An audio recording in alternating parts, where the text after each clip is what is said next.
Yo mga idol, kamusta? Sports Talk PH nga pala. Ang kalaban ni Casimero, pag-usapan natin yan mga idol. Ngunit bago ang lahat ay huwag kakalimutang mag-subscribe at i-click ang notification bell button for more sports talk. So kanina nga lamang po ay lumabas na ang balita sa social media patungkol sa kung sino ang boksingerong makakatapat ng ating pambato na si former 3 Division World Champion Angas ng Pinas, General Casimero, sa paparating nitong laban sa buwan ng October ngayong taon. Ayon po sa Facebook page ng Pinoy Sports Analyst, ay ang former world title challenger na si Saul Sanchez umano ang makakasagupa ni Casimero. Para po sa mga hindi nakakakilala kay Sanchez, ay may dissenting record ito na 21 wins with 12 knockouts sa 3 talo lamang. May edad pa lamang itong 27 anyos kaya naman batang-bata pa ito. Bukod dyan ay nanggagaling pa lang po ito sa pagkapanalo, kung saan tinalo niya ang ating pambato na si Arthur Villanueva via unanimous decision itong nakalipas na buwan lamang. Nitong buwan ng Enero lamang din ay sinubukan din itong maging isang ganap na world champion. Subalit nabigo po ito sa kanyang pangarap matapos matalo sa kamay ng former WBO Bantamweight World Champion Jason Moloney via majority decision.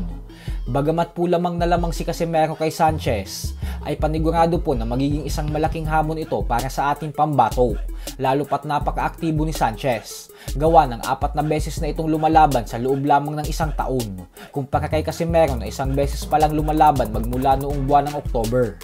Ganun pa man nga po ay sa kabila ng mga kumakalat na balita na si Saul Sanchez na ang makakasagupa ni Casimero, ay hindi pa ito opisyal na inaanunsyo ng kampo ni Casimero at maging ang promoter nito na si Masayuki Ito ng Treasure Boxing Promotions. Kaya naman mas maigi pa din na mag-antay tayo ng mismong official announcement galing sa kanila.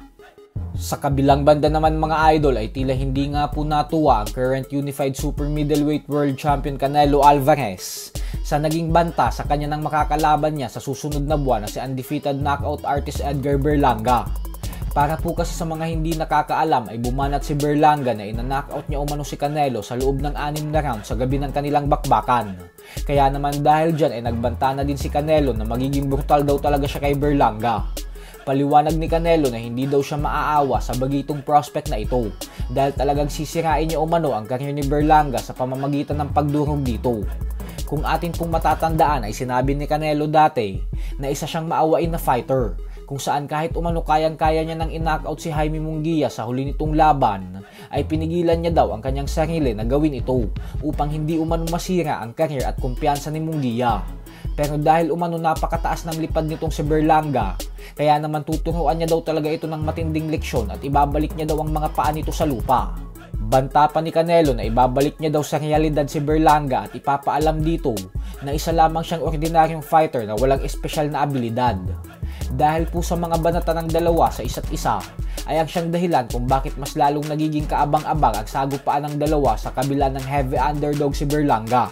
So hanggang dito na lang po muna tayo mga idol.